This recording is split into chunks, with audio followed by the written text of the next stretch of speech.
এদের দেখে মেঘের ভয়ে হাত পা ঠান্ডা হয়ে গেল। ও অনেক কষ্টে নিজেকে সামলে নিয়ে মেয়েটার চেহারার দিকে তাকাল। তাকিয়েই ও বড়সড় একটা ঝটকা খেল। ও নিজের চোখকেই যেন বিশ্বাস করতে পারছে না। এই মেয়ে এখানে কিভাবে এলো? মেঘ অস্পষ্ট স্বরে বলল, সৃষ্টি। মেঘ ওর মুখ হাত দিয়ে চেপে ধরে হাঁটু ভেঙে বসে পড়ল। সেই দিনের সেই সৃষ্টির মধ্যে আর আজকের সৃষ্টির মধ্যে আকাশ পাতালের ডিফারেন্স। সেই দিনের সেই সুন্দর স্মার্ট মেয়েটা আজকে ক্ষত বিক্ষত হয়ে চেয়ারের সাথে বাঁধা অবস্থায় পড়ে আছে। মেঘের মনে শুধু একটা কথাই ঘুরছে, এত নিষ্ঠুরও কি কেউ হতে পারে? কিভাবে একটা মেয়েকে কেউ এইভাবে মারতে পারে? এই মেয়েটা এমন কি দোষ করেছে যার জন্য ওকে এতটা ভয়ঙ্কর শাস্তি পেতে হলো? মেঘের চোখ থেকে অঝরে পানি পড়ছে। ভয়ে ওর মুখ হাত দিয়ে জোরে চেপে রেখেছে যাতে ওর কান্নার সাউন্ড কেউ শুনতে না পারে। মেঘ নিজেকে একটু শক্ত করে মনে মনে ডিসাইড করে নিল, যে করেই হোক ও সৃষ্টিকে এখান থেকে বাঁচিয়ে নিয়ে যাবে। তাই ও ওখান থেকে একটু সরে আড়ালে গিয়ে লোকগুলোর বের হওয়ার অপেক্ষা করতে লাগল। Underscore underscore underscore underscore. মুখোশ পরা লোকটা মাথা উঠিয়ে একবার সৃষ্টির দিকে তাকাল। তারপর বসা থেকে দাঁড়িয়ে গানটা কোমরে গুজে গার্ডদেরকে উদ্দেশ্য করে সৃষ্টিকে দেখিয়ে গম্ভীর কণ্ঠে বলল, এই ডাস্টবিনটাকে নিয়ে গিয়ে হসপিটালে ভর্তি করে আসো। যদিও ওকে আরও কয়েকদিন টর্চার করতে চেয়েছিলাম কিন্তু এখন আমার পরিটা এখানেই আছে, ও যদি এসব দেখে তাহলে খুব ভয় পাবে। তাই এইবারের মতো এই মেয়েকে মাফ করে দিলাম। আর শোনো, এই মেয়েকে এই রুম থেকে সরানোর পর পুরো রুমটা সুন্দর করে ক্লিন করবে। রুমের কোথাও যেন রক্তের ছিটে ফোটাও না থাকে, বুঝেছ? হুডি পরা লোকটার কথায় পিছনের সেই চারজন মাথা নেড়ে সম্মতি জানাল। ওদের সম্মতি পেয়ে লোকটা রুম থেকে বেরিয়ে গেল। মেঘ ওই পাশে লুকিয়ে ছিল তাই লোকটার কথা কিছুই শুনতে পায়নি। আর লোকটাও বের হওয়ার সময় মেঘকে দেখতে পায়নি। হুডি পরা লোকটা বের হতেই সেই চারজন মাস্ক পরা লোকও সৃষ্টিকে কিভাবে নিয়ে যাবে তার ব্যবস্থা করতে রুম থেকে বের হয়ে নিচে চলে গেল। ওরা যেতেই মেঘ আড়াল থেকে বের হয়ে আস্তে করে দরজাটা খুলে পা টিপে টিপে ভিতরে প্রবেশ করল। ভিতরে গিয়ে সৃষ্টির সামনে দাঁড়াতেই ওর আবার কান্না চলে আসলো। কি অবস্থা করেছে মেয়েটার! এরা আদৌ মানুষ নাকি জানোয়ার? মেঘ আস্তে আস্তে করে সৃষ্টির গালে হাত রেখে চাপড় মেরে ডাকল, ম্যাম, ম্যাম, প্লিজ উঠুন। মেঘ সেদিন সৃষ্টিকে ম্যাম ডেকেছিল তাই আজকেও ম্যাম ডাকল। মেঘের মৃদু কণ্ঠের ডাকে সৃষ্টি অনেক কষ্টে চোখ খুলে পিটপিট করে তাকাল। তারপর কিছুক্ষণ নিভু নিভু চোখে মেঘের দিকে তাকাতেই ও মেঘকে চিনে ফেলল। মেঘকে দেখেই ওর মনে আসার আলো জেগে উঠল। মেঘের দিকে তাকিয়ে অস্ফুট স্বরে বলতে লাগল, প্লিজ বাঁচাও আমাকে, এরা আমাকে মেরে ফেলবে, আমাকে এখান থেকে নিয়ে চলো প্লিজ। মেঘ দ্রুত মেয়েটার হাত চেয়ার থেকে খুলতে খুলতে বলল, চিন্তা করবেন না, আমি আপনাকে এখান থেকে বাঁচিয়ে নিয়ে যাব। কিন্তু আপনি এখানে কিভাবে আসলেন? আর ওই লোকগুলোই বা কারা? বলেই মেঘ সৃষ্টির হাতের দড়িটা খুলে হাঁটু গেড়ে সৃষ্টির সামনে বসে পায়ের দড়ি খুলতে লাগল। সৃষ্টি মেঘকে কিছু একটা বলতে চাইছে কিন্তু পারছে না। মেঘের দিকে তাকিয়ে বারবার ঠোঁট নাড়াচ্ছে কিন্তু এত মার খাওয়ার জন্য শরীর একদম ফুরবল হয়ে গেছে তাই গলা থেকে কোনো শব্দ বের হচ্ছে না। সৃষ্টি একটা সময় কথাটা বলতে না পেরে অস্থির হয়ে উঠল। সৃষ্টিকে এতটা অস্থির হতে দেখে মেঘ সান্ত্বনার স্বরে বলল, লোকটার কথায় সৃষ্টি ভয় পেল কিন্তু সেটা চেহারায় না ফুটিয়ে জোর গলায় বলল, যতক্ষণ এই মেয়ে আমার কাছে আছে আপনি আমার কিচ্ছু করতে পারবেন না। আপনার গার্ডদের বলুন আমাকে যেতে দিতে, না হলে এই মেয়েকে আমি মেরে ফেলব। লোকটা বলল, নিজের ভালো চাস তো ওকে ছেড়ে দে। ওর গায়ে যদি একটা আঁচড়ও লাগে তাহলে তোর লাশ আমি শেয়াল কুকুরকে দিয়ে খাওয়াবো। বলেই লোকটা মেঘদের দিকে আরেকটু এগিয়ে সৃষ্টির মাথা বরাবর গানটা পয়েন্ট করল। মেঘ ভয়ার্ত চোখে দুজনের দিকে তাকিয়ে আছে। ওর অবস্থা এখন ডাঙায় বাঘ আর জলে কুমিরের মতো। একজন গলায় কাচ ধরে দাঁড়িয়ে আছে, আরেকজন সামনে বন্দুক ধরে দাঁড়িয়ে আছে। এই মুহূর্তে মেঘের দুইজনকেই ভীষণ ভয় লাগছে।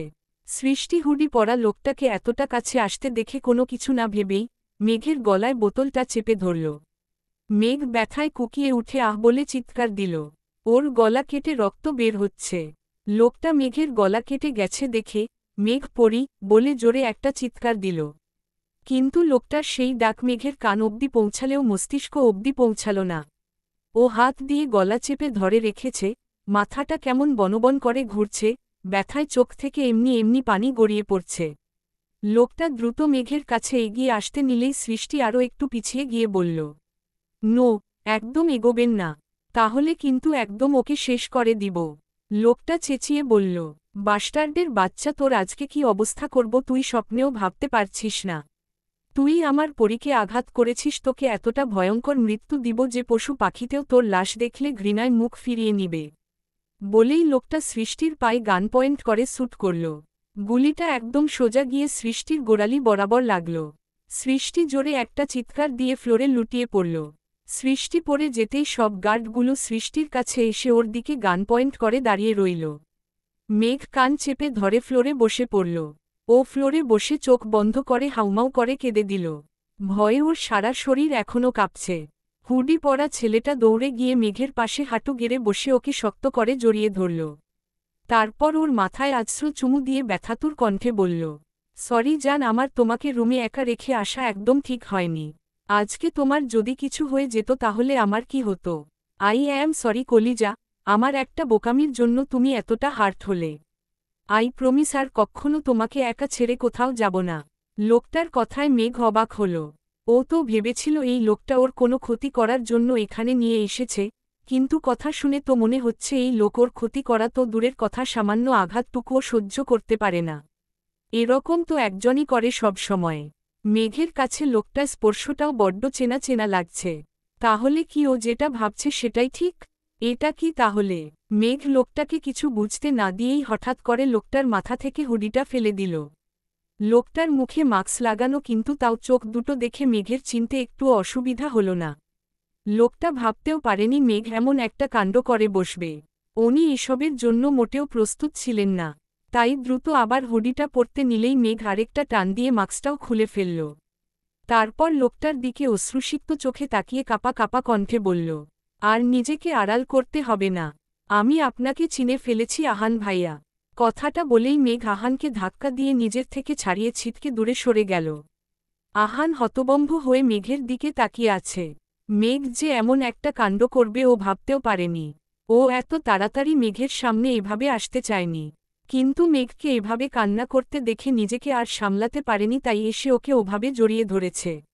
আহান মেঘের দিকে একটু এগিয়ে গিয়ে ওকে আবার জড়িয়ে ধরতে নিলেই মেঘ আহানের থেকে আরও পিছিয়ে গিয়ে ভয়ার্ত কণ্ঠে বলল, খবরদার, আপনি আমার দিকে একদম এগোবেন না।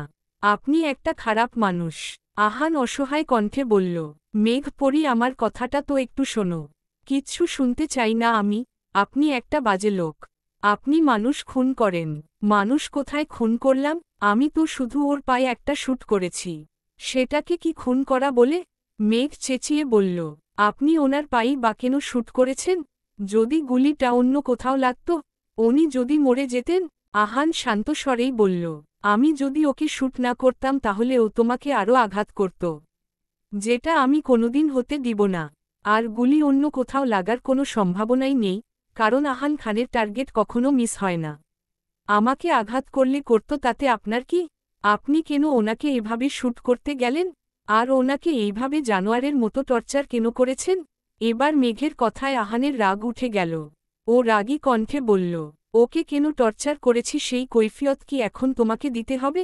ও অন্যায় করেছে তাই ওকে শাস্তি দিয়েছি। আর এইটুকু শাস্তি ওর জন্য যথেষ্ট হয়নি। ওকে আরও ভয়ঙ্কর শাস্তি পেতে হবে। মেঘ কাপা কাপা কণ্ঠে বলল, আরও ভয়ঙ্কর শাস্তি পেতে হবে মানে? সেটা তোমাকে না জানলেও চলবে। তুমি আমার কাছে এসো, কাটা জায়গা থেকে ব্লিডিং হচ্ছে, ব্যান্ডেজ করতে হবে। মেঘ ফ্লোর থেকে উঠে দাঁড়িয়ে শক্ত কণ্ঠে বলল, মরে যাব তবুও আপনার হাত থেকে ব্যান্ডেজ করাবো না।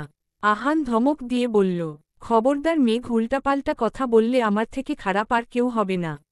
ভালোয় ভালোয় বলছি, আমার কাছে এসো।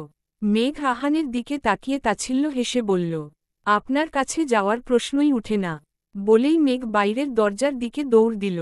আহান বসা থেকে দ্রুত দাঁড়িয়ে বলল, স্টপ মেঘ, খবরদার পালানোর চেষ্টা করো না। যেখানে আছো সেখানেই দাঁড়িয়ে যাও। মেঘ আহানের কথায় কোনো পাত্রাই দিল না। দরজা দিয়ে দৌড়ে সোজা বাইরে চলে গেল। দুইজন গার্ড মেঘের পিছনে দৌড়ে যেতে নিলেই আহান তাদের দিকে অগ্নিচোখে তাকিয়ে বলল, ডোন্ট ডেয়ার টু টাচ হার। ওর থেকে 100 হাত দূরে থাকবে। ওকে ছোঁয়ার অধিকার আমি ছাড়া আর কারো নেই। Got it? গার্ড দুজন মাথা নেড়ে হ্যাঁ সূচক সম্মতি জানাল। আহান দেখল সৃষ্টি অজ্ঞান হয়ে ফ্লোরে পড়ে আছে। ও গার্ডদের দিকে তাকিয়ে তীক্ষ্ণ স্বরে বলল, এই অসভ্য মেয়েটাকে পিছনের গোডাউনে নিয়ে বেঁধে রাখো। ওর পায়ে কোনো ব্যান্ডেজ বা ঔষধ লাগাবে না। আর খাবার তো দূরের কথা, এক ফোঁটা পানীয় যেন ওকে কেউ খেতে না দেয়। বলেই আহান দৌড়ে বাইরে চলে গেল। মেঘ বাইরে আসতেই ওর মাথায় আকাশ ভেঙে পড়ল। কারণ বাইরে প্রায় ২০-২৫ জনের মতো গার্ড দাঁড়িয়ে আছে। মেঘকে বাইরে আসতে দেখেই সবাই মাথা নিচু করে ফেলল। এদের দেখে মেঘের পা অটোমেটিক থেমে গেল। ও ভাবল হয়তো সবাই দৌড়ে এসে ওকে এক্ষুনি ধরে ফেলবে। কিন্তু ওর ভাবনাকে ভুল প্রমাণ করে সবাই নিজেদের জায়গায় মাথা নিচু করে দাঁড়িয়ে রইল। ওদের এভাবে দাঁড়িয়ে থাকতে দেখে মেঘ অবাক হল, কিন্তু বিষয়টা তেমন পাত্তা দিল না। আপাতত ও এখান থেকে বাইরে বের হওয়ার তাড়ায় আছে, তাই এত কিছু ভাবার ওর সময় নেই। ও আবার গেটের দিকে ছুট লাগাল। আহান বাসা থেকে বের হয়ে দেখল মেঘ দৌড়ে গেটের দিকে যাচ্ছে। আহান হাতে থাকা রিভলভারটা কপালে স্লাইড করতে করতে মেঘকে উদ্দেশ্য করে চেঁচিয়ে বলল, মিস মেঘনা রহমান, এখনও ভালোয় ভালোয় বলছি যেখানে আছো সেখানে দাঁড়িয়ে যাও। না হলে আমার কথার অবাধ্য হওয়ার ফল হারে হারে টের পাবে। আজ অবধি এখান থেকে আমার অনুমতি ছাড়া কোনো গ্যাংস্টাররা পর্যন্ত বেরোতে পারেনি, সেখানে তুমি তো সামান্য পুচকে বাচ্চা একটা মেয়ে। আহান কি বলছে তাতে মেঘের কিচ্ছু গেল আসলো না। ও আহানের কথা কানেই তুলল না। ও আরও জোরে ছুটতে লাগল। আহান মেঘকে আরও জোরে ছুটতে দেখে ওর মাথাটা গরম হয়ে গেল। ও আর নিজের রাগকে কন্ট্রোল করতে পারল না। ওর হাতে থাকা গানটা মেঘ যেদিকে ছুটে যাচ্ছে সেদিকে পয়েন্ট করে সোজা টিরগারে চাপ দিল। সাথে সাথে গুলিটা গিয়ে সোজা একদম। আহান কি বলছে তাতে মেঘের কিচ্ছু গেল আসলো না। ও আহানের কথা কানেই তুলল না। ও আরও জোরে ছুটতে লাগল। আহান মেঘকে আরও জোরে ছুটতে দেখে ওর মাথাটা গরম হয়ে গেল। ও আর নিজের রাগকে কন্ট্রোল করতে পারল না। ওর হাতে থাকা গানটা মেঘ যেদিকে ছুটে যাচ্ছে সেদিকে পয়েন্ট করে সোজা টিরগারে চাপ দিল। সাথে সাথে গুলিটা গিয়ে একদম মেঘের সামনে থাকা একটা ফুলের টবে লাগল। গুলি লেগে ফুলের টবটা ভেঙে টুকরো টুকরো হয়ে পোড়া মাটির টুকরোগুলো আশেপাশে ছড়িয়ে পড়ল। মেঘ এমনিতেই আগে থেকে ভীষণ ভয় পেয়েছিল, তার উপর আহানের এমন হঠাৎ গুলি চালানোতে ও আর সহ্য করতে পারল না। গুলির শব্দে ভয়ে সেন্সলেস হয়ে মাটিতে পড়ে গেল। মেঘকে পড়ে যেতে দেখে আহান দৌড়ে মেঘের কাছে এসে গানটা কোমরে গুজে মেঘকে পাঁচকোল করে তুলে নিয়ে বাসার দিকে হাঁটা দিল। আহান আগে থেকেই জানত এমন কিছু একটাই হবে, কারণ মেঘ অতিরিক্ত ভয় পেলে সেন্সলেস হয়ে যায়। বিশেষ করে রক্ত, মারামারি, অতিরিক্ত সাউন্ড এইসব ও একদমই সহ্য করতে পারে না। তাই আহান মেঘকে থামানোর জন্য ইচ্ছে করেই ফুলের টবটার উপরে গুলিটা ছুঁড়েছে। আর যা ভেবেছিল তাই হয়েছে, মেঘ গুলির শব্দে অতিরিক্ত ভয় পেয়ে সেন্সলেস হয়ে গেছে। সন্ধ্যা ভোর ৫:৩৫। নবীন বরণের অনুষ্ঠান প্রায় শেষের দিকে। আস্তে আস্তে সবার পারফরমেন্স শেষ হয়ে গেছে। এখন শুধু বাকি আছে অনুষ্ঠানের মূল আকর্ষণ, কাপল ডান্স। মাগরিবের আজান দিতেই সবাই আরেকটা ছোট্ট ব্রেক নিয়ে নামাজ পড়ে আসল। নামাজ পড়ে এসে সবাই আবার আগের মতো নিজেদের জায়গায় বসে পড়ল। তবে এখন দুপুরের থেকে চারপাশটা আরও বেশি সুন্দর লাগছে। চারপাশে বিভিন্ন রঙের লাইট জ্বলছে। লাইটিং এর আলোতে সবার চোখ ধাঁধিয়ে উঠছে।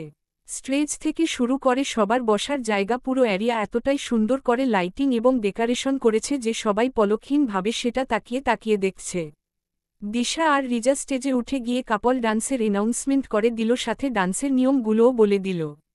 নিয়মগুলো হচ্ছে, প্রথম একটা সং প্লে করা হবে, তাতে সবাইকে তাদের কাপলদের সাথে স্টেপ বাই স্টেপ ডান্স করতে হবে।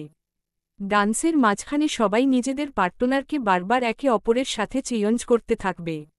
গান চলা অবস্থায় যে কাপড় স্টেপ ভুলে যাবে বা ডান্স থামিয়ে দিবে অথবা অ্যাক্সিডেন্টালি নিচে পড়ে যাবে, তারা কম্পিটিশন থেকে বাদ হয়ে যাবে। এভাবে একটা একটা করে কাপল বাদ পড়বে আর নতুন করে সং প্লে হতে থাকবে। সবাইকে একটানা ততক্ষণ ডান্স করতে হবে যতক্ষণ না পর্যন্ত একজোড়া উইনার সিলেক্ট করা যায়। সবার লাস্টে যে কাপল জোড়া থাকবে তারাই এই কম্পিটিশনের উইনারের ট্রফি পাবে। অ্যানাউন্সমেন্ট করে দিশা আর রিজা স্টেজ থেকে নিচে নেমে আসল। ওরা স্টেজের এক সাইডে এসে দাঁড়াল। দুজনের চোখে মুখেই স্পষ্ট ক্লান্তির ছাপ। রিজা চোখ মুখ কুঁচকে এক হাত কোমরে দিয়ে ক্লান্ত স্বরে দিশাকে উদ্দেশ্য করে বলল, আর আজকে আমি শেষ। দাঁড়িয়ে দাঁড়িয়ে উপস্থাপনা করতে করতে আমার কোমরের নাট বল্টু ঢিলা হয়ে গেছে। খুব খিদে পেয়েছে, মাথা ব্যথা করছে, গলা শুকিয়ে গেছে, পা ব্যথা করছে, হিজাবের মধ্যে ঘামে ভিজে গেছে, চোখের মধ্যে জ্বলছে, হাতের। রিজাকে কথার মাঝখানে থামিয়ে দিয়ে দিশা দাঁতে দাঁত চেপে বলল, বুঝতে পারছি তুই খুবই অসুস্থ। আর তোর একমাই ঔষধ হচ্ছে আমার ভাই। তুই এখন তার সাথে দেখা করতে যেতে চাস। তোর ওই বাবুসোনা এসে তোকে জাদুটোনা করবে আর তুই একদম ঠিক হয়ে যাবি। যাহ বইন, আমার চোখের সামনে থেকে তুই এক্ষুনি যা। তাড়াতাড়ি ভাগ এখান থেকে। আবার বলা তো যায় না, তুই আরেকটু টাইম এখানে থাকলে হয়তো তোর হার্ট স্ট্রোক, ব্রেন স্ট্রোক সব একসাথেও হতে পারে। দিশার কথায় রিজা খুশিতে গদগদ হয়ে দিশার গাল টেনে দিয়ে বলল, তুই কও ভালো দিশু, এই জন্যই তো আমি তোকে এত ভালোবাসি। তোকে কিছু বলার আগেই কি সুন্দর তুই সব কিছু বুঝে যাস। Love you my sweet, cute ননদিনী। দিশা খেপে গিয়ে বলল, ওই পাম ওয়েলের ফ্যাক্টরি, আমাকে একদম পাম দিতে আসবি না। সর আমার চোখের সামনে থেকে। নাটক বাজ মেয়ে একটা। রিজা কাচুমাচু করে ইনোসেন্ট বাচ্চাদের মতো মুখটা বানিয়ে বলল, এত রেগে যাচ্ছিস কেন জানো? তোকে তখন রেস্টুরেন্টে অভি ভাইয়া বিরক্ত করেছে, আমি না। তাহলে তুই শুধু শুধু ভাইয়ার রাগ এখন আমার উপর ঝাড়ছিস? আমার কি দোষ? আমি কি করেছি? দিশা ধমক দিয়ে বলল, তুই কিচ্ছু করিসনি, সব দোষ আমার। আমার ওদের সাথে রেস্টুরেন্টে যাওয়াটাই ভুল হয়েছে। আর ওই ছেলের নাম আমার সামনে একদম নিবি না। ওকে তো আমি দেখে নিব। আমার পিছনে লাগার ফলও হারে হারে টের পাবে। ওকে যদি আমি পাগলা গার্ডদের পেশেন্ট না বানিয়েছি তো আমার নামও দিশা নয়। বেয়াদব ছেলে একটা। আপাতত তুই আমার সামনে থেকে ফোট। রিজা যেতে যেতে মিনমিনে স্বরে বলল, দেখি সোনাকে পাগলা গার্ডদের পেশেন্ট বানাতে গিয়ে তুই নিজে আবার সেখানের পেশেন্ট হয়ে যাস না। রিজার কথা শুনে দিশা রাগী চোখে ওর দিকে তাকাল। দিশাকে এভাবে তাকাতে দেখে রিজা জোরপূর্বক একটা ক্যাবলা কান্ত মার্কা হাসি দিয়ে শাড়ির কুচি ধরে দিল এক দৌড়। আর দিশা ওর যাওয়ার দিক কিছুক্ষণ তাকিয়ে থেকে ঠোঁট ফুলিয়ে দাঁড়িয়ে রইল। কিছুক্ষণের মধ্যেই একে একে সব কাপলরা এসে স্টেজে উঠল। মোট 12 জোড়া জুটি। এদের মধ্যে সারিকা, সাইফা, আহির, মিহিরও আছে। তবে ওদের 4 জনের পার্টনারই আলাদা। আহির, মিহিরের সাথে ওদের ক্লাসের 2টা মেয়ে। আর সারিকা, সাইফার সাথে মেঘদের ক্লাসের 2টা ছেলে। স্টুডেন্টরা সবাই নিজেদের পজিশন নিতেই গান বেজে উঠল। গানের সাথে সাথে সবাই স্টেপ বাই স্টেপ মিলিয়ে ডান্স করতে লাগল। প্রথম গানেই 2 জোড়া জুটি ডান্স করতে করতে পার্টনার চেঞ্জ করতে গিয়ে তাদের মেয়ে পার্টনার দুজন একজনের সাথে আরেকজন ধাক্কা খেয়ে ধপাস করে পড়ে গেল। ওরা পড়ে যেতেই গান স্টপ করে দেওয়া হলো। গান স্টপ হতেই ওই 2 জোড়া জুটি স্টেজ থেকে নেমে গেল। ওরা নামতেই আবার নতুন করে আরেকটা গান স্টার্ট করা হলো। সবাই আবার সেই গানের সাথে ডান্স করতে লাগল। আহির ডান্স করছে ঠিকই, বাট ওর সেদিকে কোনো মনোযোগ নেই। ও তীক্ষ্ণ চোখে সারিকার দিকে তাকিয়ে আছে। সারিকা ছেলেদের সাথে এতটা ক্লোজ হয়ে ডান্স করছে সেটা দেখেই ওর রাগে গা জ্বলে যাচ্ছে। ইচ্ছে করছে সারিকাকে ধরে একটা আছাড় মারতে। কিন্তু ও এখানে কোনো সিন ক্রিয়েট করতে চায় না বলে নিজের রাগটাকে যথাসম্ভব সংযত করে রাখল। পার্টনার চেঞ্জ করতে করতে এক পর্যায়ে সারিকা এসে আহিরের সাথে পড়ল। আহির সারিকার দিকে তীক্ষ্ণ চোখে তাকিয়ে ওর সাথে ডান্স করতে লাগল। সারিকার আহিরের সাথে ডান্স করতে কেন যেন খুব অস্বস্তি লাগছে। কারণ এক তো আহির তীক্ষ্ণ চোখে এক ধ্যানে শুধু ওর দিকেই তাকিয়ে আছে, আর তার উপর ডান্সের সময় বারবার ওকে ডিপলি টাচ করছে, যেটা আহির এর আগে কখনো করেনি। ছোটবেলা থেকেই আহির আর সারিকা একে অপরকে একদমই সহ্য করতে পারত না। আজ অবধি ওদের যখনই দেখা হয়েছে তখনই শুধু ঝগড়া লেগেছে। শুধু ঝগড়া না, ওরা দুজন মারামারিতেও বেশ পারদর্শী। ওরা ঝগড়া করতে করতে এক পর্যায়ে সেটাকে থাপ্পড়, লাথি, কিল, ঘুষি পর্যন্ত টেনে নিয়ে যায়। আর ওদের কেউ থামাতে আসলে তাদেরও মধ্যে থেকে মার খেতে হয়। সারিকার চোখে মুখে স্পষ্ট বিরক্তির ভাব ফুটে উঠেছে। ও ডান্সের মধ্যে বারবার আহিরের থেকে দূরে সরার চেষ্টা করছে, কিন্তু আহিরের শক্তির সাথে পেরে উঠছে না। আহির সারিকার দিকে রাগী চোখে তাকিয়ে দাঁতে দাঁত চেপে আস্তে করে বলল, এতক্ষণ তো এতগুলো ছেলের সাথে খুব হেসে হেসে ডান্স করছিলি, এখন মুখটা পাচার মতো করে রেখেছিস কেন? সারিকা রাগী স্বরে বলল, কারণ ওরা তোমার মতো আমাকে বাজেভাবে স্পর্শ করেনি। সারিকার এই টুকু কথায় আহিরের রাগটা দ্বিগুণ বেড়ে গেল। ও সারিকাকে টান দিয়ে নিজের আরও কাছে এনে শক্ত কণ্ঠে জিজ্ঞেস করল, ও আচ্ছা, ওরা তোকে ভালোভাবে স্পর্শ করেছে আর আমি তোকে বাজেভাবে স্পর্শ করছি? তাহলে বল ওরা তোকে কোন কোন জায়গায় কিভাবে স্পর্শ করেছে, আমিও তোকে সেভাবেই স্পর্শ করব। আহিরের কথা শুনে রাগে সারিকার শরীর রি রি করে উঠল। ও আহিরের চোখে চোখ রেখে বলল, মুখ সামলে কথা বলো ভাইয়া।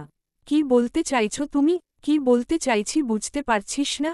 এতক্ষণ যে ওই ছেলেগুলোর সাথে ঢলাঢলি করছিলিস সেটা খুব ভালো লেগেছিল তাই না? বাইরের ছেলেদের শরীরের সাথে লেপ্টে থাকতে খুব ভালো লাগে। আর আমি কাছে আসলেই অসহ্য লাগে। আহিরের কথায় সারিকার শরীর ঘিনঘিন করে উঠল। মানুষ কতটা নিচু মনের হলে কারো বিষয়ে এই ধরনের মন্তব্য করতে পারে। সারিকা আহিরের কাছ থেকে নিজেকে ছাড়াতে ছাড়াতে বলল, যেমন তুমি তেমন তোমার জঘন্য চিন্তা ভাবনা। আমি কার সাথে ঢলাঢলি করব আর কার সাথে গিয়ে লেপ্টে থাকব সেটা একান্তই আমার ব্যাপার, তুমি বলার কে? ভবিষ্যতে আমার ব্যাপারে এমন ফালতু কমেন্ট করতে আসলে হাতের 5টা আঙুলের দাগ সব তোমার গালে বসিয়ে দিব। ছাড়ো আমাকে। তোমার মতো কোনো ফালতু মাইন্ডের লোকের সাথে ডান্স তো দূরে থাক, তোমার আশেপাশেও আসতে চাই না।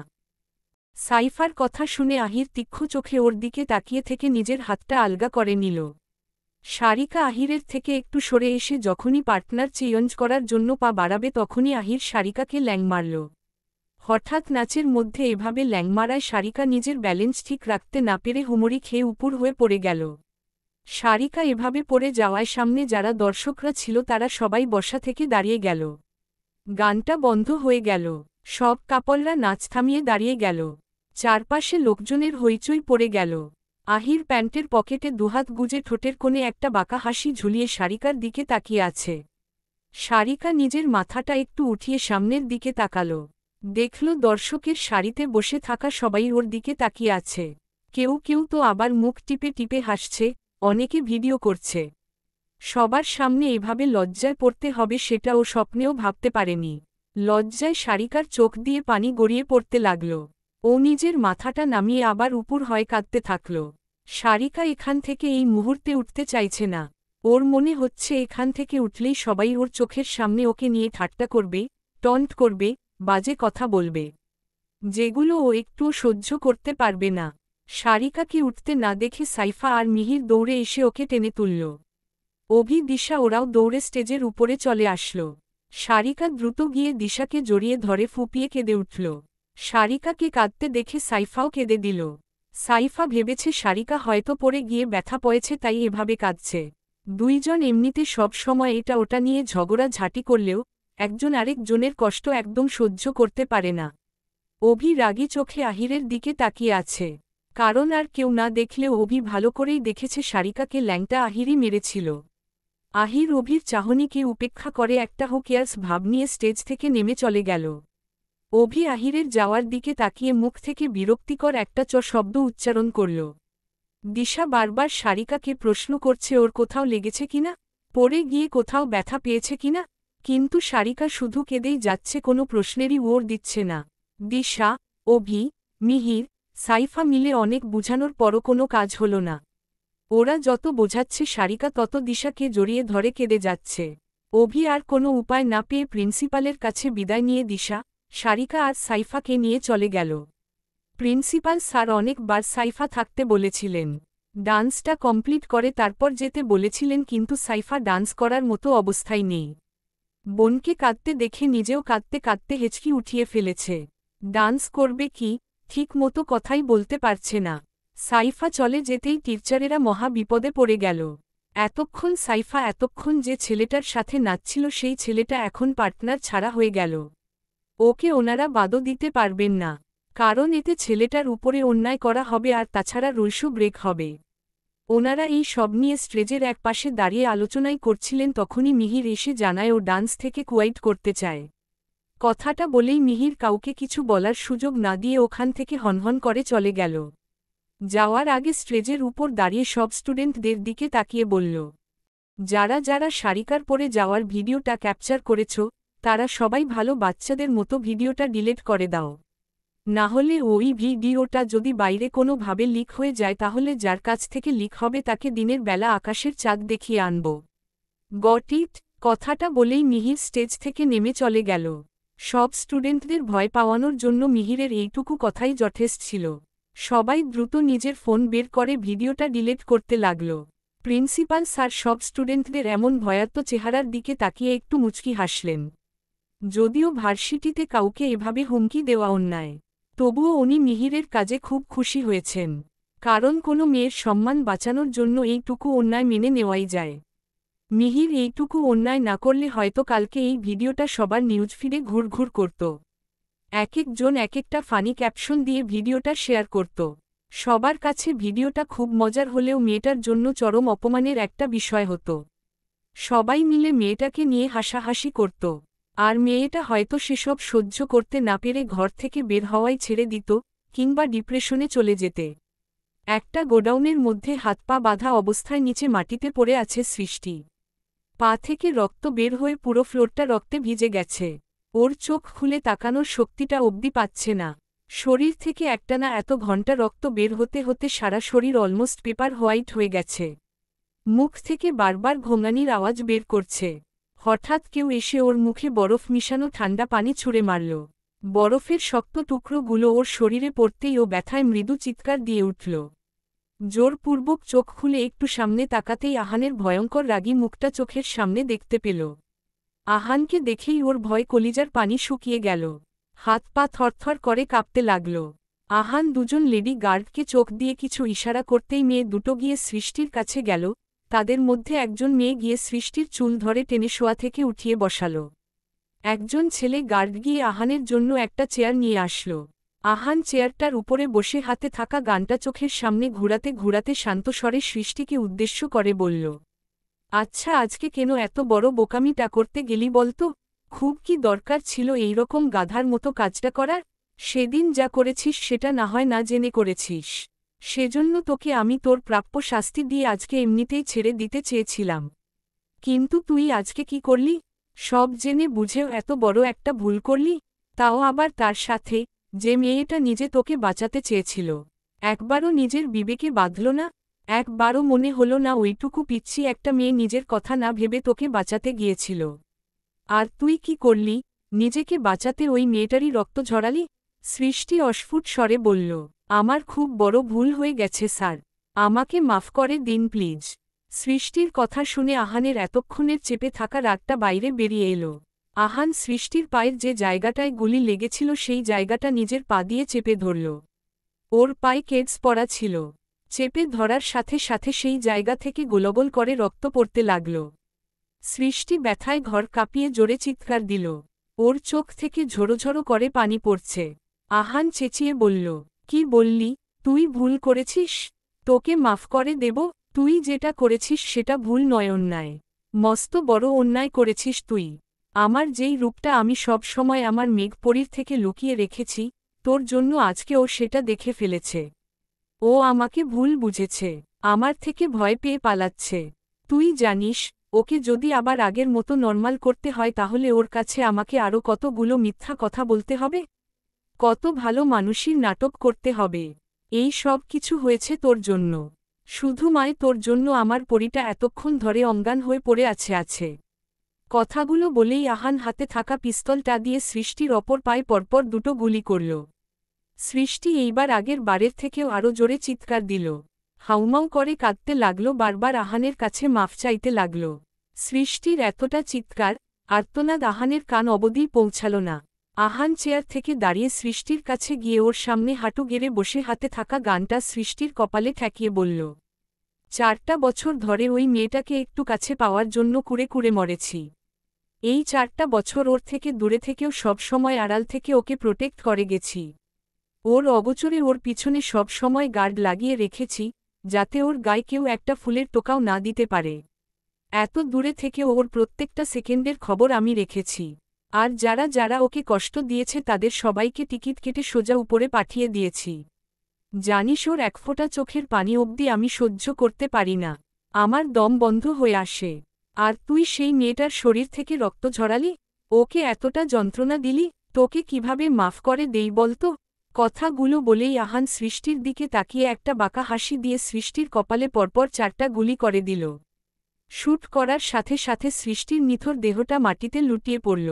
আহান বসা থেকে দাঁড়িয়ে গানটা ফ্লোরে ছুঁড়ে মেরে সৃষ্টির ডেড বডিটার দিকে তাকিয়ে মনে মনে বলল, তোমাকে যারা যারা কষ্ট দিয়েছে তাদের সবাইকে আমি এইভাবেই শাস্তি দিব মেঘপরী। সেটা বাইরের লোকেরা হোক কিংবা তোমার পরিবারের লোকেরা, তোমার আপন জনেরা যারা তোমার সাথে অন্যায় করেছে তাদের কাউকে আমি ছাড়ব না। ওরা আর তোমাকে হার্ট করার সুযোগ পাবে না। অবশ্য ওরা যেটা তোমার সাথে করেছিল সেটা হয়তো আমার বোকামির জন্যই করার চান্স পেয়েছিল। যদি 6 বছর আগে আমি একটা বারের জন্য তোমার খোঁজ নেওয়ার চেষ্টা করতাম, তাহলে হয়তো ওরা তোমার সাথে ওই অন্যায়গুলো করার সুযোগই পেত না। সব দোষ আমার। কেন সেদিন অভি আর হিয়ানের কথাগুলো শুনলাম না? আহান নিজের মনে কথাগুলো ভেবেই রাগে চেয়ারের উপরে একটা লাউই মারল। সাথে সাথে চেয়ারটা কাত হয়ে পড়ে গেল। আহান গার্ডদের দিকে তাকিয়ে রাগী স্বরে বলল, এই ডাস্টবিনটাকে নিয়ে জঙ্গলে ফেলে দিয়ে এসো। ওর শরীরটা শেয়াল কুকুরে ছিঁড়ে ছিঁড়ে খেয়ে নিক। ওর মতো স্বার্থপর মেয়েকে সুন্দরভাবে দাফন করার কোনো প্রয়োজন নেই। কথাটা বলেই আহান হনহন করে ওখান থেকে বেরিয়ে গেল। পিট পিট করে চোখ খুলতেই মেঘ নিজেকে কারো বাহু বন্ধনে আবিষ্কার করল। ও কয়েকবার চোখের পলক ফেলে ওকে জড়িয়ে থাকা ব্যক্তিটিকে তা দেখার জন্য মাথা তুলতেই চোখের সামনে আহানের ঘুমন্ত মুখটা ভেসে উঠল। রুমটার মধ্যে সব লাইট অফ করা, শুধু মায় একটা ডিম লাইট ঝালানো। ডিম লাইটের আবছা আলোতেও মেঘের আহানকে চিনতে একটু অসুবিধা হল না। ওকে দেখতেই মেঘের একে একে দুপুরের ঘটা সব ঘটনা মনে পড়ে গেল। ও আহানকে ধাক্কা দিয়ে নিজের থেকে ছাড়িয়ে ঝটফট বেড থেকে নেমে গেল। আচমকা এভাবে ধাক্কা দেওয়ায় আহানের ঘুমটা ভেঙে গেল। ও খুলে পাশে তাকাতেই মেঘের ভয়ার্ত মুখটা দেখতে পেল। আহান তড়িঘড়ি করে উঠে বেড থেকে নেমে মেঘের দিকে এগিয়ে যেতে নিলেই মেঘ 2 কদম পিছিয়ে গিয়ে আহানের দিকে তাকিয়ে কাপা কাপা কণ্ঠে বলল, একদম আমার দদিকে এগোবেন না। আমার থেকে দূরে থাকুন প্লিজ। মেঘের কথায় আহানের পা দুটো থেমে গেল। আহান আগেই জানত মেঘ ওকে দেখে এভাবেই রিয়্যাক্ট করবে। ও মেঘের দিকে তাকিয়ে কাতর কণ্ঠে বলল, মেঘ পরি, তুমি আমায় ভয় পাচ্ছ? ভয় পেও না প্লিজ, আমি তোমার কোনো ক্ষতি করব না। বলে আহান মেঘের দিকে আবারও এগোতে নিলেই মেঘ আরেকটু পিছনে গিয়ে কাদো কাদো কণ্ঠে চেঁচিয়ে বলল, না না প্লিজ প্লিজ, আপনি আমার থেকে দূরে থাকুন। মেঘ পরি, তুমি শুধু শুধু আমাকে কেন ভয় পাচ্ছ? আমি কি তোমাকে মেরেছি বা বকেছি? আপনি খুব খারাপ। আপনি সৃষ্টি ম্যামকে শ্যুট করেছেন। আমি ইচ্ছে করে ওকে শ্যুট করিনি, বিশ্বাস করো। ওটা তো ব্যাস অ্যাক্সিডেন্টালি ট্রিগারে চাপ লেগে বের হয়ে গিয়েছিল। মেঘ একটু ঝাঝালো কণ্ঠে বলল, গুলিটা অ্যাক্সিডেন্টালি ট্রিগারে চাপ লেগে বের হয়েছিল তাই না? তো ওর গায়ে যে এতগুলো মারের দাগ দেখলাম, ওগুলোও কি অন্য কাউকে মারতে গিয়ে অ্যাক্সিডেন্টালি বা ভুলে ওর গায়ে মেরেছেন? আহান বোঝানোর ভঙ্গিতে বলল। মেঘ তখনকার সিচুয়েশন অন্য রকম ছিল। ও একটা অন্যায় করেছিল, তাই ওকে আমি এতদিন আটকে রেখে শাস্তি দিয়েছি। বিশ্বাস করো, আমি আজকেই ওকে ছেড়ে দিয়ে আমার লোকদের বলে হসপিটালে পাঠিয়ে ওর চিকিৎসার ব্যবস্থা করতাম। কিন্তু তোমার গলায় ওভাবে কাজ ধরায় আমি হিতাহিত জ্ঞান হারিয়ে ফেলেছিলাম। মাথায় কিচ্ছু আসছিল না, তাই ওকে আমি। আহান এইটুকু বলতেই মেঘ আহানের কথার মাঝে ফোড়ন কেটে তাচ্ছিল্য স্বরে বলল, তাই আপনি ওকে শ্যুট করে দিলেন? মেঘ পরি, আমি ওকে শ্যুট না করলে তোমার কোনো ক্ষতি করে ফেলত।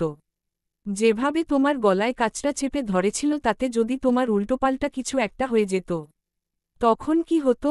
কি আর হতো? আমার গলাটা কেটে যেত আর আমি মরে যেতাম। আমি মরে যাই, আমার গলা কেটে যাক, মাথা ফেটে যাক, হাত পা ভেঙে যাক, যা খুশি হোক, তাতে আপনার কি? আহান এতক্ষণ শান্তভাবে কথা বললেও মেঘের মুখ থেকে মরার কথা শুনে ওর মাথায় রাগ উঠে গেল। ও হনহন করে মেঘের কাছে এগিয়ে গিয়ে মেঘকে এক টান দিয়ে বিছানায় ফেলে দিল। তারপর নিজেও মেঘের দিকে ঝুঁকে ওর 2 হাত বিছানার সাথে চেপে ধরে দাঁতে দাঁত চেপে বলল, তোমার সাহস হয় কি করে আমার সামনে মরার কথা বলার? এতক্ষণ ভালোভাবে কথা বলছিলাম, তাই আমার কথা মাথায় ঢুকছিল না তাই না? তোমাকে না বারণ করেছিলাম আমার সামনে মরার কথা না বলতে? তারপরেও তুমি কোন সাহসে ওই কথাটা বললে? আর বাকি রইল তোমার বিষয়ে আমি কেন এত মাথা ঘামাই সেটা? তাহলে জেনে রাখো, তোমার মা বাবার পরে যদি কারোর তোমার উপরে সবচেয়ে বেশি অধিকার থেকে থাকে, তাহলে সেটা হচ্ছে আমার। তোমার সব বিষয়ে মাথা ঘামানোর অধিকার আমার আছে। মেঘ আহানের এমন হঠাৎ কাছে আসাতে ভয় পেয়ে গেলেও সেটা মুখে প্রকাশ করল না। বরং চেহারায় কাঠিন্য একটা ভাব এনে শুকনো একটা ঢোক গিলে ঝাঝালো কণ্ঠে বলল, আমার উপরে আপনার কোনো অধিকার নেই। আপনার মতো নোংরা, অসভ্য আর বাজে লোকের আমার উপরে কোনো অধিকার থাকতেই পারে না। আর আমাকে এভাবে কেন ধরে রেখেছেন? ছাড়ুন আমাকে। বলেই মেঘ হাত পা ছোড়াছুড়ি করতে লাগল। আহান অগ্নি চোখে মেঘের দিকে তাকিয়ে ওর হাতটা আরও জোরে বিছানার সাথে চেপে ধরল, তারপর রেগে চেঁচিয়ে বলল, তোমার সাহস হলো কিভাবে আমাকে নোংরা, অসভ্য, বাজে লোক বলার? আমি কি এমন করেছি তোমার সাথে, যাতে তোমার আমাকে বাজে লোক মনে হচ্ছে? আহান এভাবে রেগে চেঁচিয়ে কথা বলায় মেঘের এতক্ষণের সাহস সব ফুস হয়ে গেল। ওর চোখে মুখে স্পষ্ট ভয়ের ছাপ ফুটে উঠল। মেঘ বুঝতে পারল নিজেকে সাহসী প্রমাণ করতে গিয়ে ও আহানকে একটু বেশিই বলে ফেলেছে। ও আর কিছু না বলে অসহায় বাচ্চাদের মতো ফেস করে আহানের দিকে তাকিয়ে রইল। আহান ধমক দিয়ে বলল, কি হলো, এখন চুপ করে আছো কেন? Speak up. মেঘ এইবারেও কিছু বলল না, শুধু কাদো কাদো মুখ করে আহানের দিকে তাকিয়ে রইল। আহান দেখল মেঘ মুখটা একদম অসহায় বাচ্চাদের মতো বানিয়ে রেখেছে। ওকে দেখে মনে হচ্ছে আরেকটু কিছু বললেই কেঁদে দিবে। আহান ভ্রু কুঁচকে বলল, কি হলো, মুখটা এমন বানিয়ে রেখেছ কেন? মেঘ কাদো কাদো কণ্ঠে বলল, আমার হাতে খুব ব্যথা লাগছে, ছাড়ুন প্লিজ। মেঘের কথা শুনে আহান চোখ ছোট ছোট করে মেঘের দিকে কিছুক্ষণ তাকিয়ে রইল। কারণ আহান মেঘের হাতটা এতটাও জোরে চেপে ধরেনি যে মেঘ ব্যথা পাবে। আহান কিছুক্ষণ মেঘের দিক তাকিয়ে থেকে ওর ভাবভঙ্গি বোঝার জন্য ওকে ছেড়ে দিয়ে উঠে দাঁড়াল। আহান মেঘকে ছেড়ে দিতেই মেঘ মনে মনে একটা বাঁকা হাসি দিল। ও জানত হাতে ব্যথার কথা বললে আহান ওকে ঠিক ছেড়ে দিবে। আহান ওকে ছেড়ে একটু দূরে সরতেই ও এক লাফ দিয়ে শোয়া থেকে দাঁড়িয়ে গেল। তারপর আর কোনো দিক না তাকিয়ে দরজার দিকে দিল একটা দৌড়। কিন্তু আফসোস, দরজাটা আহান আগে থেকেই লক করে রেখেছিল। মেঘ দরজার কাছে এসে জোরে জোরে দরজাটা ধাক্কাতে লাগল, লক ধরে টানাটানি করতে লাগল, কিন্তু দরজাটা কিছুতেই খুলতে পারল না। আহান দু হাত বুকে গুজে একটু বাঁকা হয়ে দেয়ালের সাথে হেলান দিয়ে দাঁড়িয়ে মেঘের কাণ্ড দেখছে আর মুচকি মুচকি হাসছে। কারণ ও আগে থেকেই বুঝতে পেরেছিল মেঘ এরকম কিছু একটাই করবে। আহান ঠোঁটের কোণে মৃদু হাসি ঝুলিয়ে মেঘকে উদ্দেশ্য করে বলল, মেঘ পড়ি, আমি বারবার তোমাকে এক কথা বলে বোঝানোর চেষ্টা করি, আর তুমি বারবার সেই একই ভুল করো। তোমাকে আর কতবার বলবো, তুমি যতই দৌড়াদৌড়ি করো আর আমার থেকে পালানোর চেষ্টা করো, আমার পারমিশন ছাড়া তুমি আমার থেকে এক চুলো দূরে সরতে পারবে না। আহানের কথা শুনে মেঘ শুকনো একটা ঢোক গিলে ঘাড় ঘুরিয়ে ভয়ে ভয়ে পিছনে তাকাল। ওর এখন ইচ্ছে করছে ফ্লোরে গড়াগড়ি খেয়ে কান্না করতে।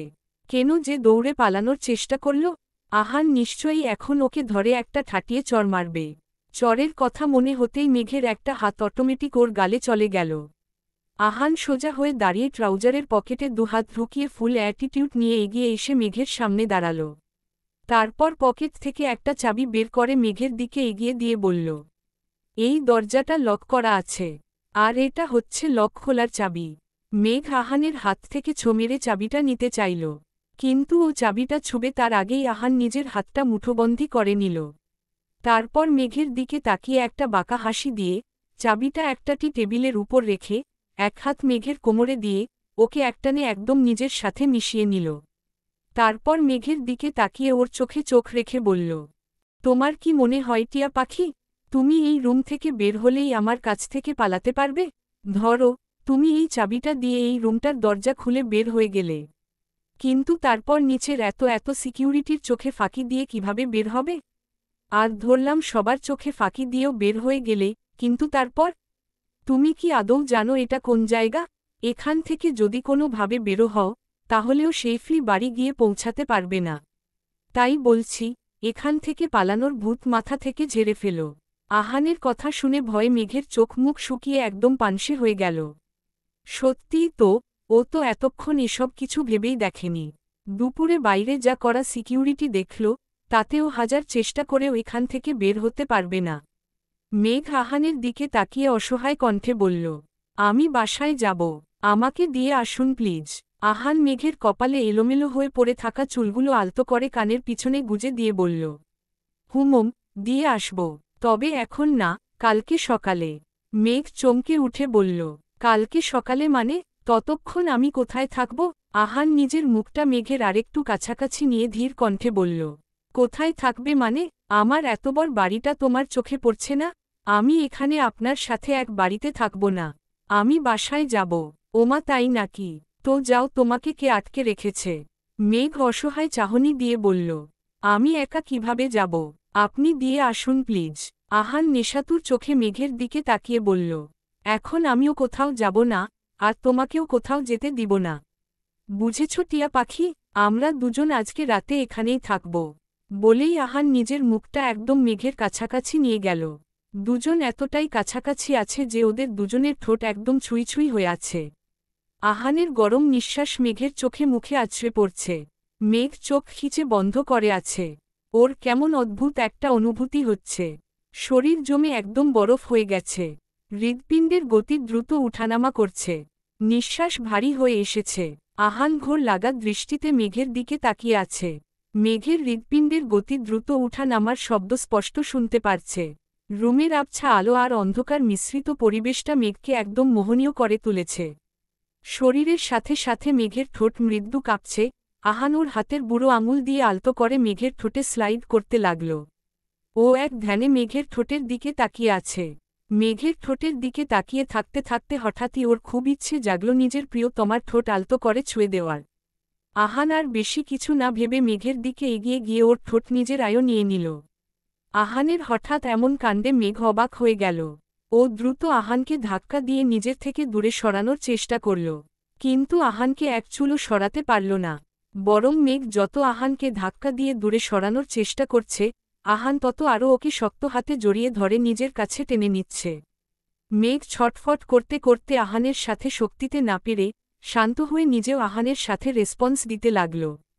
রাত সকাল 11:10। ছাহির সারিকা সাইফার ছোট ভাই নিজের রুমের দরজা খুলে পা টিপে টিপে রুম থেকে বের হয়ে আস্তে আস্তে সিঁড়ি দিয়ে নিচে নামল। তারপর সতর্ক দৃষ্টিতে চারপাশে একবার তাকিয়ে সদর দরজার কাছে গিয়ে কোনো শব্দ না করে দরজাটা খুলে ফেলল।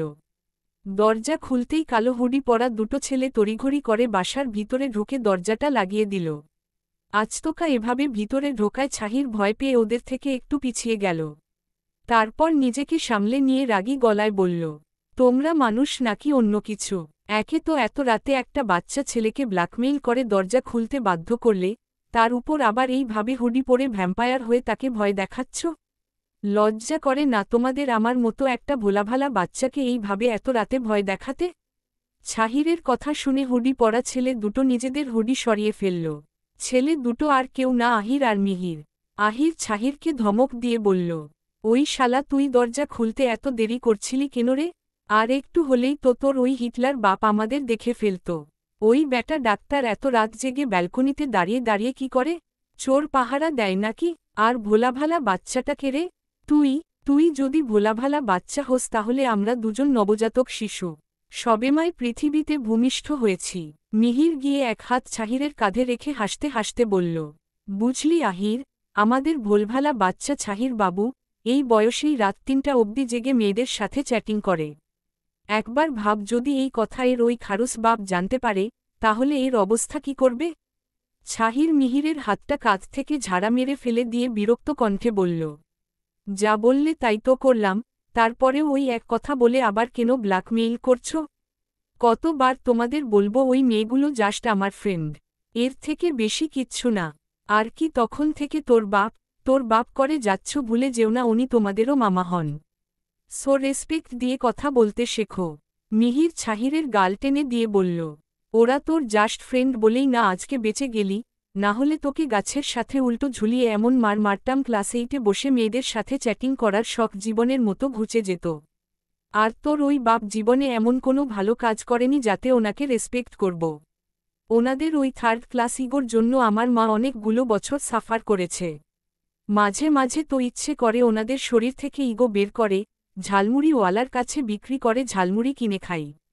ছাহির কনফিউশন হয়ে মাথা চুলকে বলল, জানো, আমি এতদিন জানতাম ক্লাউড আপ্পি মেঘ শুধু উদ্ভট কথা বলে, কিন্তু এখন দেখি তুমিও বলা শুরু করেছ। লাইফে ফার্স্ট টাইম শুনলাম শরীর থেকে নাকি ইগো বের করে ঝালমুড়িওয়ালার কাছে বিক্রি করা যায়। কি জানি, তোমাদের দ্বারা সবই সম্ভব। ওদের কথা শুনে আহির একটা ধমক দিয়ে বলল, ওই তোদের এইসব আজাইরা বকবক বাদ দিয়ে আগে বল আমার বউটা কোথায়? ছাহির বিদ্রূপের স্বরে বলল, তোমার ওই খাচ্চুনি বউ নিজের রুমেই আছে। বাড়িতে এসে নিজের রুমের সব জিনিস পয়ে ভেঙে গুঁড়ো গুঁড়ো করে ফেলেছে। ছোট আপ্পি সাইফা থামাতে গিয়েছিল, আপ্পিকে ধাক্কা দিয়ে রুম থেকে বের করে দিয়েছে। তারপর নিজের রুমের দরজা বন্ধ করে রেখেছে। সবাই অনেক ডেকেছে কিন্তু দুজনের একজনও খেতে আসেনি। ছোট আপ্পি তো কাঁদতে কাঁদতে আমার রুমেই ঘুমিয়ে পড়েছে। সাইফার কান্নার কথা শুনে মিহিরের বুকটা মোচড় দিয়ে উঠল। বুকের বাম পাশটায় চিনচিনে ব্যথা অনুভব করল। আহির আর ওখানে দাঁড়িয়ে আর এক মুহূর্ত অপেক্ষা না করে সোজা সিঁড়ি বেয়ে উপরে চলে গেল। ছাহির গিয়ে চুপচাপ সোফার উপরে বসে ফোন টিপতে লাগল। মিহিরের হঠাৎ করেই কেন যেন সাইফাকে খুব দেখতে ইচ্ছে করছে। কই আগে তো কখনো এই রকম হয়নি। তাহলে আজকে কেন সাইফার কান্নার কথা শুনে ওর দম বন্ধ হয়ে আসছে। ইচ্ছে করছে এক দৌড়ে সাইফার কাছে গিয়ে ওকে একবার দেখে আসি। মিহির বারবার নিজের মনকে সান্ত্বনা দেওয়ার চেষ্টা করল। ও মনে মনেই নিজেকে বোঝাতে লাগল ও সাইফার কাছে কিছুতেই যেতে চায় না। কিন্তু অবশেষে নিজের মনকে বোঝাতে ব্যর্থ হয়ে উপরে যাওয়ার জন্য পা বাড়াল। কিন্তু তখনই পিছন থেকে ছাহির বলে উঠল, ব্রো তুমি কোথায় যাও? আসো এখানে আমার পাশে বসে পড়। শুধু শুধু ওদের রোমান্সের মধ্যে কাবাব মি হাড্ডি হতে যেও না। তার থেকে চলো আমরা দুজন এখানে বসে ওদের পাহারা দেই। দেখি কেউ আসে কিনা। ছাহিরের কথা শুনে মিহির বিরক্তি নিয়ে ওর দিকে তাকিয়ে বলল, আমাকে কি তোর সিকিউরিটি গার্ড মনে হয় যে এখানে বসে বসে ওদের পাহারা দিব? ছাহিরও মিহিরের মতো চোখ মুখ কুঁচকে বলল, তো তোমার আমাকে কি সিকিউরিটি গার্ড মনে হয়? আমি তো ওদের পাহারা দিচ্ছি না তো। তাহলে আমি যদি ওদের পাহারা দিতে পারি, তুমি কেন পারবে না?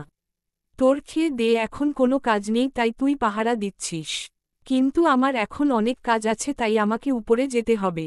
ছাহির ভ্রু কুঁচকে বলল, তোমার আবার এখন কি কাজ আছে? আর উপরেই বা কোথায় যাচ্ছ? মিহির ধমক দিয়ে বলল, যে কাজই থাকুক না কেন সেটা কি তোকে বলতে হবে? আর এটা আমার মামু বাড়ি তাই আমি ডানে বামে উপরে নিচে যেখানে খুশি যেতে পারি। তোর কোনো সমস্যা আছে? ছাহির একটা ডোন্ট কেয়ার একটা ভাব নিয়ে ফোন দিকে তাকিয়ে ফোন টিপতে টিপতে বলল, উহুম, আমার কোনো সমস্যা নেই। বরং তোমার মাথায় সমস্যা আছে। একটু আগেই তো আমার বাবার ইগো বিক্রি করে তুমি ঝালমুড়ি কিনে খাচ্ছিলে, ওই ব্যাটা বলছিলে। এখন মুহূর্তের মধ্যে ওই ব্যাটা থেকে সোজা মামু হয়ে গেল। বাহ, আর ফর ইউর কাইন্ড ইনফরমেশন, এখন তোমরা এই বাড়ির গেস্ট হয়ে আসনি, যে যেখানে খুশি যেতে পারবে। আপাতত তোমরা এই বাড়িতে রাতের অন্ধকারে ঢুকে পড়া দুজন চোর। যদি একবার কোনোভাবে বড় আব্বু বা বাবাইয়ের কাছে ধরা পড়েছ তাহলে ওনাদের বন্দুকের বর্তমান বুলেটের উপর তোমাদের নাম লেখা আছে। আর আমিও কতক্ষণ নিজের মুখ বন্ধ রাখতে পারবো বলতে পারছি না। হতেও তো পারে আমি নিজের মুখটা বন্ধ রাখতে না পেরে নিজেই ওনাদের কাছে তোমাদের চোর বলে ধরিয়ে দিলাম। মিহির ভ্রু কুঁচকে বলল, তুই কি কোনোভাবে আমাদের ব্ল্যাকমেইল করার চেষ্টা করছিস? চেষ্টা করছি না, ডিরেক্ট ব্ল্যাকমেইল করছি। চুপটাপ আমার মুখ বন্ধ করার জন্য কিছু একটা দিয়ে যাও, না হলে তোমরা এতক্ষণ যে যে কথাগুলো বলেছ সব আমার ফোনে রেকর্ড করা আছে। রেকর্ডিংগুলো গিয়ে ভালো ছেলের মতো বড় আব্বু আর বাবাইকে দেখিয়ে আসব। তখন তোমাদের দুজনের কি অবস্থা হবে নিশ্চয়ই বুঝতে পারছ। মিহির চোখ দুটো বড় বড় করে ছাহিরের দিকে তাকিয়ে রইল।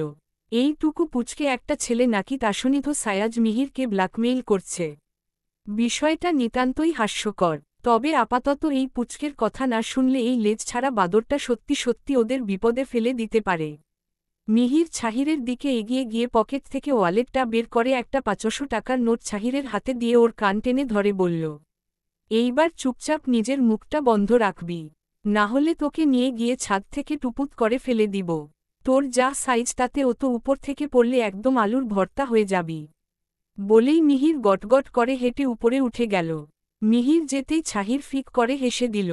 অনেক দিন পরও মিহিরকে জ্বালাতে পেরে ভীষণ মজা পেয়েছে। দাঁড়ি আহির তড়িঘড়ি করে পকেট থেকে সারিকার রুমের ডুপ্লিকেট চাবিটা বের করে দরজাটা খুলতে লাগল।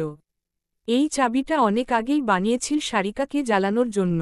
আহির আর মিহির মাঝে মাঝে রাতে এসে ভূত সেজে এসে সারিকা আর সাইফাকে ভয় দেখাত। আহির দরজাটা খুলে সামনে এগোতেই অবাক হয়ে গেল। পুরো ফ্লোরে শুধু কাচের গুঁড়োর ছড়াছড়ি, রুমটা একদম তছনছ হয়ে আছে। কোনো একটা জিনিস ঠিকঠাক মতো জায়গায় নেই, সব উল্টেপাল্টে এখানে সেখানে পড়ে আছে।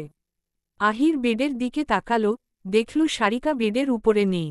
বেডের উপরে থাকা বালিশ, পাশ বালিশ, টেডিবিয়ার সব এখানে সেখানে পড়ে আছো। আহির ওর পকেট থেকে ফোনটা বের করে, টর্চ অন করে চারপাশে ভালো করে তাকিয়ে সারিকাকে খুঁজতে লাগল। কিন্তু কোথাও দেখতে পেল না।